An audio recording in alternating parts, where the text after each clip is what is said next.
Bank yang tadi yang bergabung dari itu kebanyakan memang saat ini membangun rumah subsidi. Kalau rumah subsidi kan memang untuk MBR, masyarakat berpenghasilan rendah. Dan memang kalau di Sulsel ini bahkan di seluruh Indonesia memang dominan kebutuhan rumah masih di situ. Kemudahan berupa tanpa DP. Kan kebanyakan kesulitan orang memiliki rumah itu di uang muka sehingga para pengembang berinisiatif untuk memberi kemudahan untuk itu. Jadi kenapa namanya Ramadan Rumah Impian? Kita serahkan di bulan Ramadan karena kita yakin pahalanya berlipat ganda di bulan Ramadan. Karena yang dapat itu bermimpi punya rumah pun tidak gitu. Jadi setiap tahun itu kami merencanakan 10 rumah setiap tahun. Bahkan selalu lewat ya.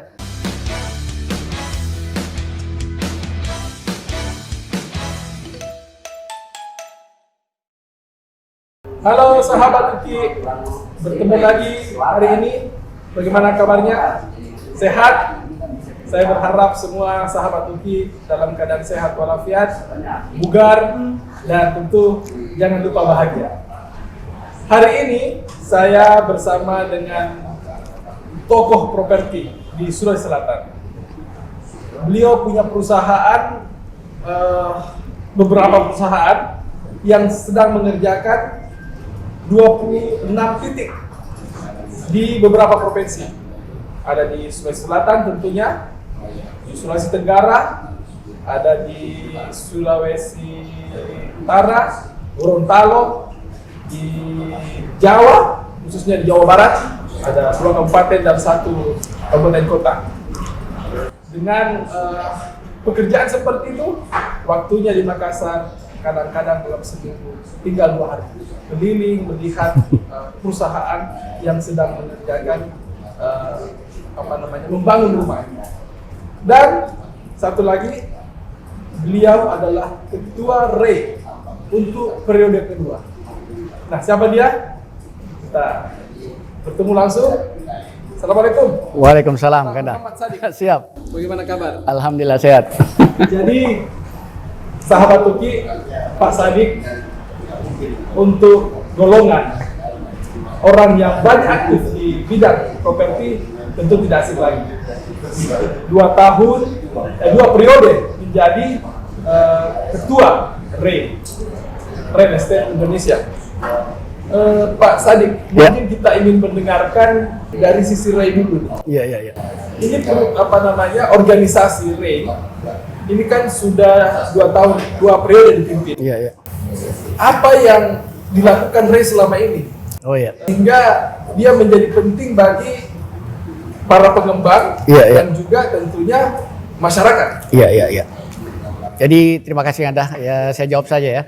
Kalau REI sendiri kan Real Estate Indonesia, di sini kami bergabung semua yang bergerak di bidang properti. Propertinya itu baik rumah murah, rumah menengah maupun rumah mahal dan juga rumah sakit. Itu yang biasa tidak diketahui masyarakat. Jadi REI juga bergabung rumah sakit, gudang, dan semua yang berjenis ada bangunannya gitu ya. Jadi itu bergabung di kami. Dan anggota kami saat ini sekitar 302 pengembang. Termasuk pengembang nasional yang kita kenal, Sumarekon, Ciputra, itu semua bergabung di REI. Dan Real Estate Indonesia itu didirikan oleh Pak Ciputra almarhum. Dan sudah 50 tahun umurnya. Seluruh Indonesia itu anggotanya hampir 7.000. Seluruh Indonesia. Jadi kami ini kalau bisa dibilang punya di dunia properti itu punya bargaining posisi yang tinggi terhadap beberapa kebijakan baik dari Pemda, Pemkot maupun provinsi bahkan sampai nasional. Tentu saja kebijakan-kebijakan yang berpihak kepada masyarakat Indonesia. Karena memang moto kami itu bermanfaat buat masyarakat, bukan sekedar mencari laba tapi bermanfaat buat rakyat Indonesia. Begitu mungkin mukadimah untuk REI ini. Dan di Sulsel ini alhamdulillah saya ketua ke-7 yang ada di REI Sulsel ini. Dan menjabat dari 2017 sampai saat ini. Ada berapa jumlah anggota REI di sini? 302 pengembang. 300? 2 perusahaan pengembang. Mereka dari 300 itu membangun berapa rumah setiap tahunnya itu? Kalau kami target selalu 25.000 satu tahun. Ya, 25.000. Dan alhamdulillah pada saat sebelum pandemi selalu melewati 25.000. Pada saat pandemi berkurang sampai saat ini masih untuk per akhir November kemarin tercatat masih 19 ribuan yang berhasil kami bangun. Tapi Kauki itu belum apa-apa dibanding kebutuhan masyarakat. Berapa kebutuhan masyarakat per tahunnya? Kalau yang dirilis oleh BPS terakhir ini, paling terakhir, sekitar 350.000 kekurangan rumah di Sulawesi Selatan ini. Kebetulan Ray kan Real Estate Indonesia yang saya pimpin ini Sulawesi Selatan. Mulai dari Luwu Raya, Toraja, kemudian Bone Sengkang-Wajo, sampai ke Selayar.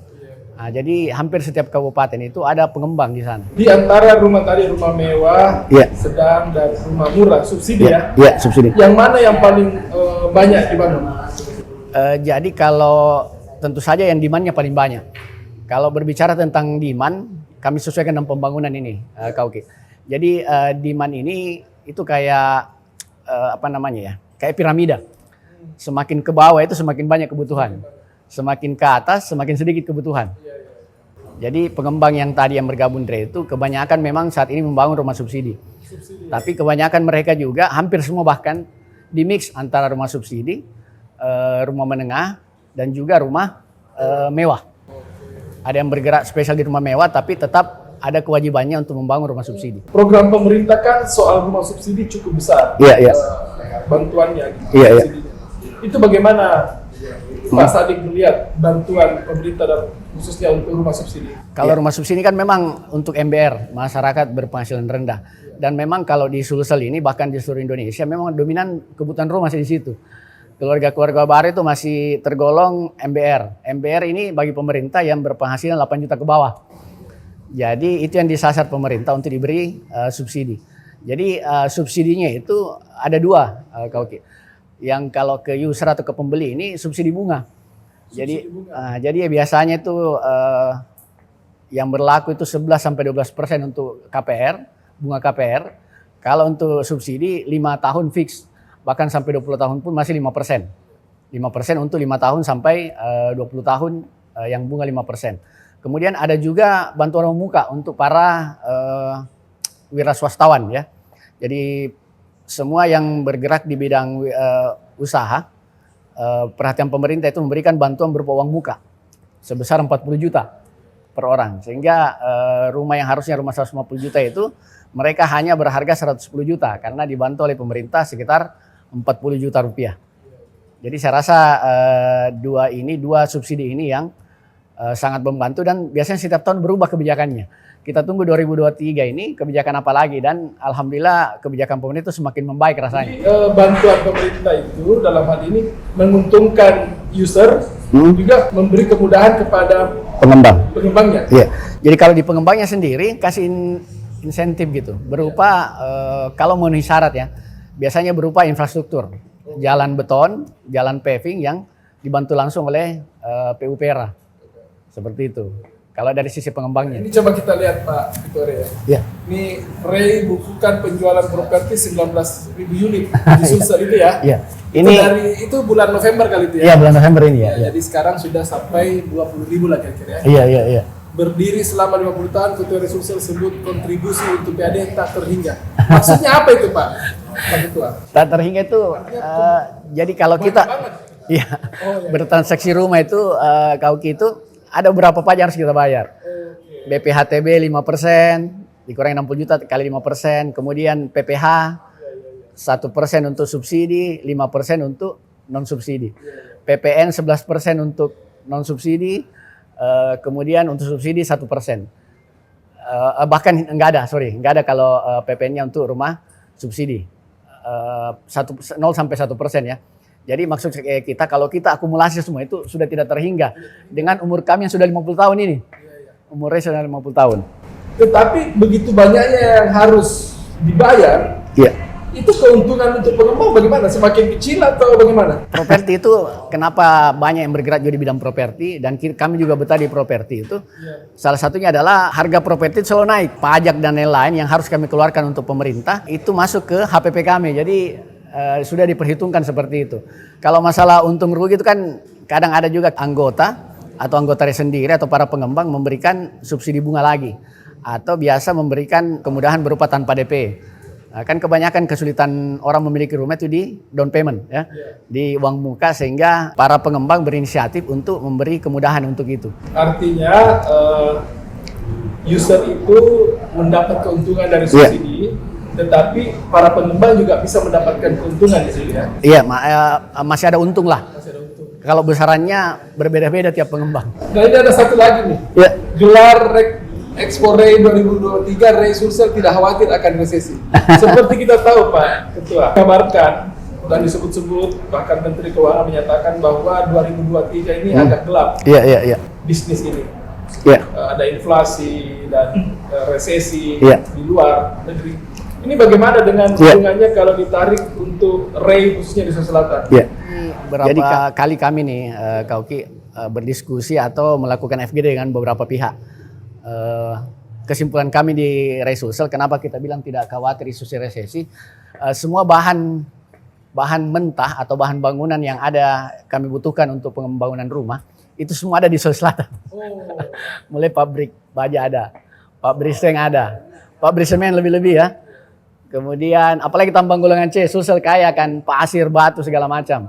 Jadi Sulsel menyatakan, Sulsel menyatakan isu resesi itu tidak terlalu ini ya, tidak terlalu mengganggu karena jarang sekali ada barang impor yang kami buat di Sulsel ini. Dan semua pabriknya ada di sini, ada di Kima ya, ada di Parangloy dan lain sebagainya. Ada di Maros pabrik semen, ada juga di Pangkep pabrik semen. Jadi kami merasa bahwa Sulsel ini tidak tergantung dengan negara apalagi dan juga provinsi lain untuk pengadaan bahan baku, sehingga apalagi di Sulsel ini istimewanya kan inflasi terkendali nih. Jadi kami rasa 2023 insya Allah Ray siap menghadapi. Bahwa kemudian dari perencanaan planningnya itu 25.000, ini mungkin bisa tercapai sampai 2.000, itu bukan karena resesi, karena apa ya? Apa karena pandemi kemarin? Ya, jadi kemarin itu ya tentu saja kalau pandemi semua kena ya. Tapi alhamdulillah kemarin yang tidak minus itu salah satunya adalah properti. Jadi pertumbuhan kita tidak minus, masih 0,4 paling rendah, itu pun di 2020. Setelah itu naik lagi menanjak, sekarang bahkan sudah take off kembali.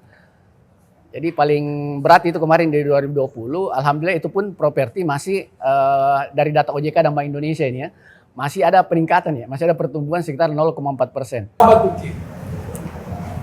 Pak Muhammad Sadik sebagai pengusaha tentu tidak berada di atas terus, kita harus berkembang.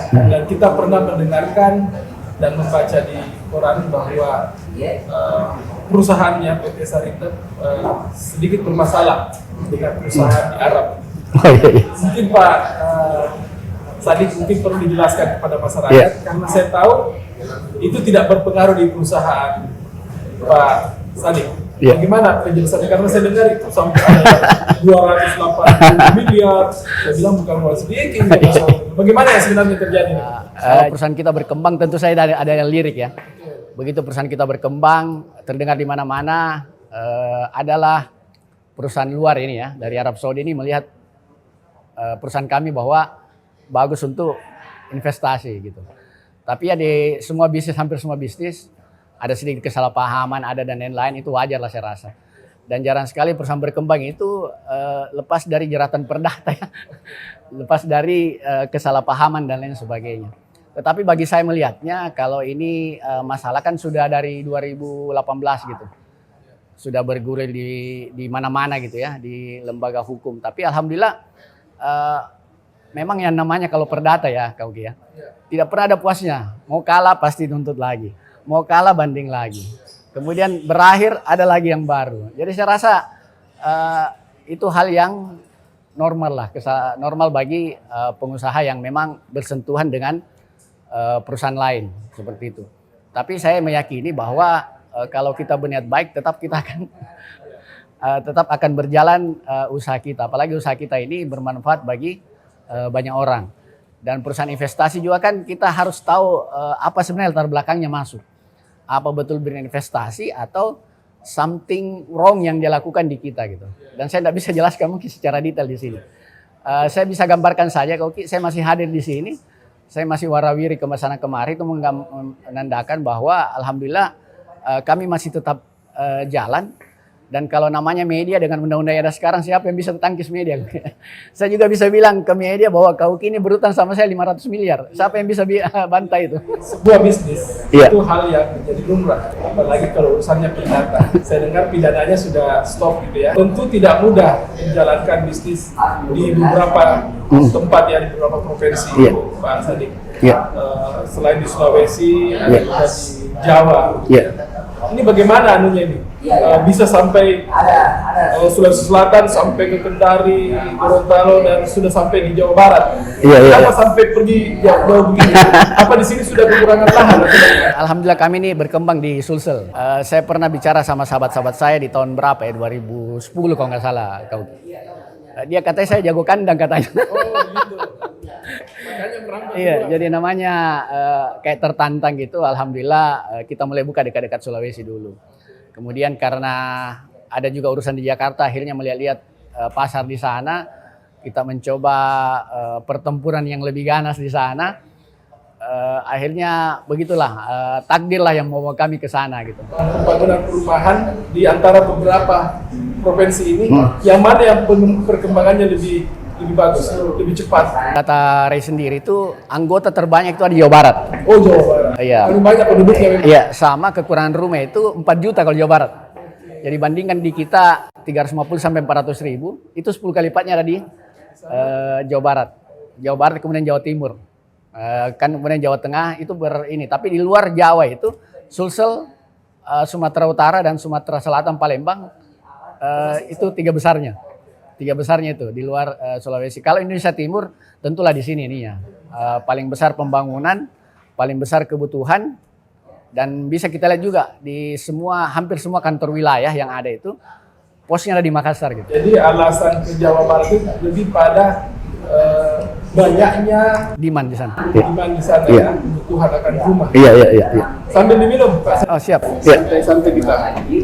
Ini kopinya khas sekali kayaknya. Ini kopi Ayauki. Khas memang. Pak Sadik. Iya. Kalau saya baca dalam catatan saya, Pak Sadik sebelum terjun ke bisnis properti perumahan, itu pegawai sebuah bank dari seorang profesional perbankan. Terjun ke properti bagaimana? Ayah ibu saya orang Bone dan orang Sengkang ya. Jadi Bugis asli. Tentu saya dua daerah itu jiwa pedagangnya utuh gitu. Jadi saya 5 bersaudara, satu-satunya pegawai saya gitu. Tapi di dalam diri saya juga bergejolak ini, harus menjadi pedagang gitu. Harus berwirausaha. Alhamdulillah pada saat di perbankan itu yang namanya sarjana baru ya, pasti cari kerja ya. Dan alhamdulillah saya rasa di tempat yang tepat di perbankan, dan di sana banyak berinteraksi dengan orang lain. Kemudian saya kan backgroundnya teknik, di sana saya dapat ilmu-ilmu baru gitu. Ilmu manajerial terutama, kemudian ilmu keuangan ya, ilmu perbankan juga pastilah. Akhirnya kami mixkan itu dan menetapkan hati untuk jadi wira swasta gitu, untuk berwira swasta. Karena siapa yang mendorong waktu itu? Bagusnya di properti. Takdir yang membawa kita ke sana. Saya juga sudah sudah kayak itu kan 17 tahun yang lalu ya. 17 tahun yang lalu. Jadi awalnya itu sebenarnya memang untuk rumah sendiri ya. Untuk rumah sendiri, kalau beli rumah jadi seperti ini, kemudian saya mencoba beli coupling, kemudian saya bangun sendiri, akhirnya tahulah bagaimana proses rumah itu. Iseng-iseng membangun 2-3 rumah lah. Iya, akhirnya kecanduan lah. Iya, akhirnya kecanduan, ketergantungan, ya sudahlah. Kita bergerak di properti ini saja. Kemudian dari sisi demand juga, properti ini tiap tahun meningkat. Jadi kita tinggal menyesuaikan yang mana need-nya lebih banyak, kita mengarah ke situ. Dan alhamdulillah sekarang, bukan sekarang aja, dari waktu ke waktu, dari dulu sampai sekarang, yang paling banyak memang rumah untuk MBR, masyarakat berpenghasilan rendah. Dan main bisnis kita ada di situ, di rumah subsidi. Iya, tapi juga ada rumah komersil ada. Kalau boleh tahu sekarang ini setelah 17 tahun, sudah berapa rumah yang dibangun oleh PT Sarinda? Kalau pastinya saya kurang tahu, kurang hafal. Tapi kalau di atas 10.000 ada lah kayaknya. Di atas 10.000? Iya, insya Allah ada lah di atas 10.000 ya. Apa yang paling sulit dalam berbisnis properti? Yang paling berat lah kira-kira. Biasanya ini kalau di kami sendiri memang lebih ke regulasi. Lebih ke regulasi. Bukan cuma saya, kan di Rejo sering kami bicarakan. Lebih di regulasi sama itulah biasanya. Regulasi bukan cuma regulasi pemerintah ya. Regulasi yang ada di stakeholder. Karena di real estate ini stakeholdernya cukup banyak, oke.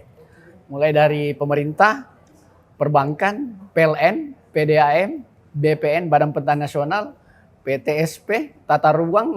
Nah, dari semua yang disebutkan itu tadi yang mana yang paling sulit kalau ada urusannya? Tidak ada yang lebih sulit kayaknya. supaya ada perbaikan. Ala biasa karena biasa, Kak. Ala bisa karena biasa lah ya. Sudah bisa Maksudnya teman-teman bisa menyesuaikan dengan ininya lah. Kalau ada regulasi itu kan pasang surut ya. Kadang yang susah di listrik, tapi sekarang listrik ini sudah surplus kita, sudah surplus. Kadang di PDM tidak, sekarang PDM sudah oke. Di pemerintah juga sudah menyesuaikan dengan ini gitu. Artinya sekarang sudah sehat ini anunya ya, sistemnya ini. Regulasi sudah baik begitu. Ya kalau saya sih tergantung dari anggota biasa kalau gitu. Kalau tipe-tipe pengusaha kan memang ada tipe pengeluh ya. Ada tipe yang hadapi saja, ada yang tipe tidak pandang bulu sikat aja. Jadi bagi yang mempunyai prinsip semua gampang ya gampang. Kalau ada pun yang gampang tapi memang tipenya selalu mengeluh ya sulit bagi dia. Kalau kau wawancara mungkin selalu mengeluh, mungkin dia bilang semua sulit. Kalau saya mewakili anggota RE mungkin bisa diajak komunikasi sekarang, tidak kayak dulu kau ya. Dulu kan ada regulasi sudah kita terima aja dari stakeholder manapun, even itu dari perbankan. Tapi sekarang bahkan banyak kebalikannya. Kayak perbankan itu menyesuaikan regulasinya dengan apa yang kita butuh.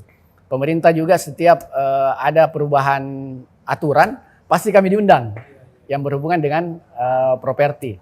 BPN Badan Pertanahan Nasional makin profesional, sudah pakai komputer dan lain sebagainya. Tata ruang juga sudah ada PBG, walaupun PBG ini masih belum sempurna bagi kami. Kemudian apa stakeholder kami ya, PDAM alhamdulillah sudah pada surplus ya. Tidak kayak zaman dulu pada ini ya, listrik tidak cukup gitu. Kalau sekarang alhamdulillah seiring jalannya waktu baik industri maupun perumahan, saya rasa sudah bisa di ini Kak. Sudah bisa diatasi. Kalau di Selatan ini, jika seseorang atau ingin mendirikan perusahaan properti misalnya, masih terbuka luas ya? Masih, bahkan lewat dari channel KUK ini, saya aja beberapa orang jadi pengembang nih. Kita belum bisa memenuhi kebutuhan ini, kebutuhan pasar gitu. 350 ribu itu semakin hari semakin bertambah oke. Jadi catatan Sulsel itu yang menikah itu hampir 60 ribu setahun. Tentulah kalau pasangan baru impiannya apa? Pertama rumah ya. Bagaimana kalau rumah sendiri, even itu mereka tinggali atau tidak, jadi investasi. Karena mereka hampir semua tahu bahwa investasi yang salah satu investor baik adalah di properti. Sahabat Turki, ada yang menarik dari Pak Sadik tadi. Sebuah ajakan kepada para pemuda, para pebisnis untuk terjun ke dunia properti.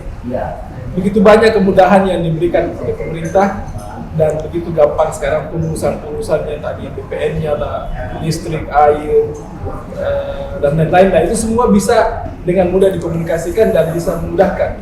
Mungkin perlu dipikirkan bagaimana teman-teman sahabat-sahabat Turki untuk mulai berpikir juga menjadi pebisnis properti. Siap. Begitu ya Mas? Iya.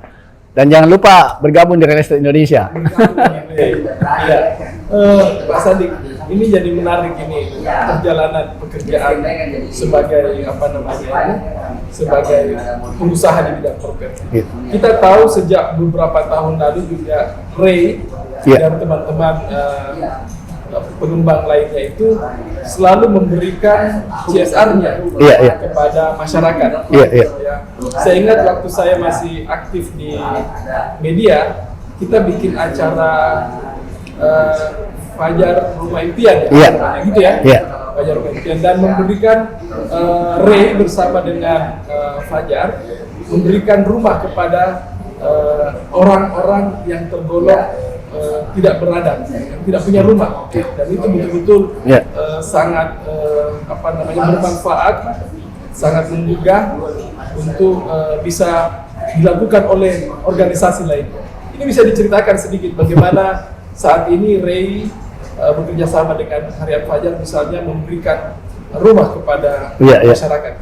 Bagaimana prosesnya? Jadi Awalnya itu kalau di 2010 digagas oleh senior kami tentu saja pada saat itu dan juga dibantu oleh semua pengurus termasuk kami sendiri pada saat itu menggagas kalau tidak salah ketuanya masih Pak Herman Arfandi hari itu ya pada saat itu menggagas bahwa apa CSR kita akhirnya disepakatilah pada saat itu untuk memberikan rumah kepada orang yang memerlukan. Jadi kenapa namanya Ramadan Rumah Impian? Kita serahkan di bulan Ramadan karena kita yakin pahalanya berlipat ganda di bulan Ramadan. Kemudian kenapa Rumah Impian? Karena yang dapat itu bermimpi punya rumah pun tidak gitu. Jadi dia sudah delete dari impiannya itu bahwa saya tidak akan punya rumah seumur hidup gitu. Jadi kalau mungkin saya bisa ceritakan kalau kita acara itu yang kami khawatirkan bukan acaranya sukses atau tidak. Bagaimana menangani ini orang kalau pingsan gitu. Ya sampai segitunya gitu. Iya, saya pernah dapat malah ada yang bersujud, ada yang dapat rumah baru itu ya. Iya, dan tidak sedikit yang langsung pingsan gitu. Ya begitu disebut namanya dia pingsan gitu. Kayak kadang sampai ke tempat venue acara, dia belum percaya saya mau dikasih rumah betul. Karena harga rumah kan lumayan besar. Tapi itulah teman-teman kita di Sulawesi Selatan kalau ya. Sesibuk-sibuknya mereka anggota REI itu masih bisa menyumbangkan sebagian apa yang dia punya dan mereka percaya bahwa ini kebaikan akan kembali ke diri mereka gitu. Jadi setiap tahun itu kami merencanakan 10 rumah setiap tahun. Bahkan selalu lewat ya. Pernah 12, pernah 11. Setelah pandemi kita stop di pandemi dan terakhir yang 2021 ini 7 rumah kok. 7 rumah dan sampai 10 karena mungkin pasca pandemi ya. Di tahun depan kita lakukan lagi. Cuma setiap tahun itu kami berevolusi. Maksudnya berevolusi itu dalam hal penyelenggaraan dan penerimanya. Untuk saat ini tahun lalu kita baru ubah penerimanya bukan lagi perseorangan, tapi yayasan sosial atau yayasan keagamaan. Dan alhamdulillah kemarin yang kami bagi itu ada yang ditempati rumah tahfiz, ada yang ditempati panti gitu. Jadi lebih ke bermanfaat makanya bukan ke satu-satu orang lagi seperti 10 tahun yang kemarin berjalan. Berapa rumah itu yang diberikan? 1 tahun itu 10 ya minimal. Iya, bahkan pernah 11, 12. 10 rumah. Tahun kemarin Dan Ramadan itu sebulan ada 10 rumah ini. iya. Kemarin di tahun ke-11 ya sudah tembus 107 rumah. Bantuan dari Internal kami, internal REI ya. Nah, bicara soal REI, kabarnya juga kan untuk organisasi pengembang ini bukan hanya REI, ada beberapa. Iya. Apa yang membedakan dan kenapa bisa seperti itu ya? Iya, kalau Relais Indonesia sendiri itu kalau di kita itu adalah organisasi paling tua. Kemudian organisasi paling besar. Kemudian alumni REI, ketua-ketua REI itu banyak jadi menteri ya. Banyak jadi menteri. Kemudian di kami itu hadir di setiap kabupaten gitu. Di setiap kabupaten. Bahkan di saya sendiri kayak misalkan ketua REI Sulsel, saya dibantu 4 ketua lain untuk mengkoordinasi wilayah. Jadi wilayah kita tuh di Luwu Raya, ada ketuanya tersendiri tapi masih di bawah koordinasi saya. Karena saya tidak mungkin setiap saat menjangkau Luwu Raya. Di sana ada Luwu Raya di selatan-selatan, mulai Takalar sampai Selayar ada juga. Di Boneso Pengwajo ada juga. Dan ada di Ajataparang, Parepare, Pindrang sama Sidrap. Karena 4 ini adalah kantong-kantong propertinya ada di situ. Jadi untuk mempermudah koordinasi, ada kami angkat ketua-ketua koordinator wilayah namanya, ketua Korwil. Dan di sana ada juga pengurusannya sendiri gitu. Tapi tetap berkoordinasi dengan di DPD, di kami di provinsi. Dan di sana juga aktif melakukan kegiatan ya. Baik kegiatan berhubungan sama REI dan juga kegiatan sosial terutama. Sahabat Uki, dalam usia yang masih sangat muda, 45 tahun, Pak Muhammad Sadik sudah bangun 26 titik di Sulawesi sampai ke Jawa. Tentu ini satu prestasi yang membanggakan sebagai orang yang masih muda. Pak Sadik, mungkin bisa diceritakan bagaimana masa-masa kecilnya Pak Sadik dulu sebelum kita bisa seperti ini. Karena yang saya lihat besarnya dulu di daerah utara ya. Iya. Sekolahnya di SD Muhammadiyah. Nah, bagaimana ketika masa-masa kecil itu apa namanya peran orang tua itu bagaimana itu? Iya. Jadi sebenarnya saya besar itu di Jalan Tinumbu ya. Di Jalan Tinumbu, daerah utara betul. Daerah utara. Jadi di sana saya tinggal bersama orang tua. Cuman begitu saya SMP, namanya orang Bugis, saya selalu berpindah untuk berdagang. Orang tua saya mendidik saya supaya tidak ikut ke Kendari kemarin. Mereka pindah ke Kendari, tapi saya disuruh tinggal di Makassar. Pernah tinggal sendiri, pernah tinggal sama kakak, pernah tinggal sama om. Jadi saya rasa cara mendidik beliau ini, almarhum bapak ibu saya, sangat tepat saya rasa, dengan memberi saya ruang untuk mandiri. Tapi tetap mendoakannya supaya tidak, istilah kita, supaya tidak lari salah gitu. Jadi seperti itu saya dibesarkan, dan saya melihat betul bagaimana bapak saya berusaha gitu ya. Bagaimana kakak saya berusaha, bagaimana ibu saya berusaha. Oh, jadi ini dari turunan para pengusaha dulu ya? Ya pengusaha Bugis lah ya. Pedagang. Bukan pengusaha yang berdasi gitu ya. Kalau bapak saya dulu itu pengusaha antar pulau ya, pedagang bawang antar pulau ya. Jadi hasil bumi dia bawa dari Sulawesi Selatan, dijual ke Jawa, dijual ke Sumatera, itu bapak saya. Ibu saya tentulah pekerjaan rumah tangga ya, dan juga berbisnis kecil-kecilan ya, namanya ibu-ibu ya, seperti itu. Kemudian menurun ke kakak saya semuanya. Jadi di situ saya rasa mereka ini mungkin darahnya mengalir sendiri ya ke saya, dan alhamdulillah masih suka lah dunia wirausaha ini. Pak Sadik, ini kan di usia 45 tahun Iya. dengan kesuksesan di bidang properti ini, Iya. biasanya ada permintaan Iya. dari sebutlah partai misalnya, Iya. bisa ikut terlibat. Iya. Mungkin menjadi caleg atau mungkin Iya. menjadi bupati atau wali kota, itu ada tawaran seperti itu. Jadi dulu pasti ada lah, alhamdulillah pasti ada lah. Cuman saya sekarang lebih fokus ke wira swasta. Saya tidak tahu ke depannya di mana takdir akan membawa kita ya. Saya tidak bisa bilang nanti tidak akan begini. Tapi untuk saat sekarang belum ini. Kenapa tidak mau terlibat? Biasanya kan kata orang, kalau kita aktif di partai, backupnya menjadi lebih kuat dalam bisnisnya. Apa itu benar?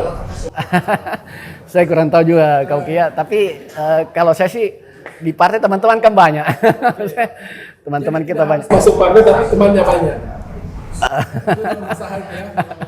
Ya salah satu kita menjalin silaturahmi kan juga pastilah di antara semua banyak teman kita pastilah ada yang masuk partai ya. Mantan ketua saja rata-rata berpartai ya, rata-rata masuk beberapa partai gitu. Itulah saya bilang mantan-mantan kan sudah Iya. partai. Tapi yang sudah masuk periode kedua ini belum terlibat. Belum sampai sekarang. Nggak tahu kalau tertarik ya, tapi saat ini masih fokus di usaha dan masih ada tanggung jawab saya di Resulsel.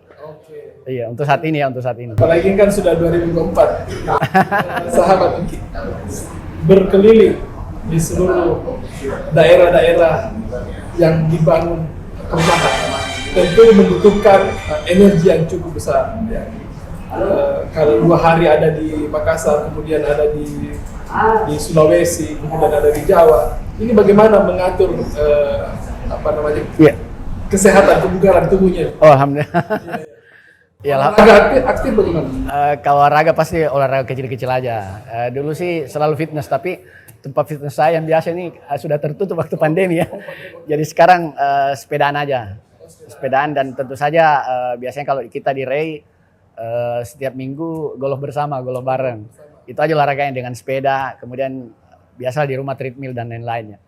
Jadi kalau kebugaran lebih ke dari semangat kita biasanya. Kalau kita bersemangat, bugar juga biasanya. Cukup tidurnya atau bagaimana? Alhamdulillah senior. Jadi kalau saya biasanya di rumah itu jam 11 sudah tidur. Jam 11. Jam 10, jam 11, paling lama mungkin jam 12 atau jam 1. Kecuali kalau ada, kayak kemarin ada bola ya, tidur dulu baru bangun lagi gitu. Tapi saya memang usahakan tidur itu minimal 1 hari 5 jam. 1 hari. Iya. Kalau tidak tercukupi malamnya, kadang disambung siangnya. Sahabat Uki, banyak hal yang sudah disampaikan, diceritakan oleh Pak Sadik. Saya berharap bahwa sahabat Uki bisa mengambil banyak manfaat. Jadilah pemuda yang punya waktu, punya pikiran yang terus ke depan. Bagaimana agar terus melakukan upaya-upaya inovasi untuk membangun bangsa ini. Walaupun Pak Sadik tadi bercerita banyak tentang properti, tapi di bidang lain tentunya khususnya di bidang CSR-nya juga tidak dilupakan dengan memberikan sudah hampir 100 rumah, lebih rumah ya, 100 lebih rumah kepada masyarakat miskin dan yayasan-yayasan yang diberikan sebagai CSR. Kita berharap memang lembaga atau organisasi masuk organisasi profesi, tidak hanya mengembangkan anggotanya, tapi bagaimana juga memikirkan bagaimana masyarakat yang kita tahu masih banyak membutuhkan bantuan. Saya terima kasih banyak Terima kasih, Kak. Pak Sadik atas kedatangannya di studio Siap. ini. Kita berharap bahwa ke depan akan banyak lahir lagi pemuda-pemuda yang bisa mengisi pembangunan ini.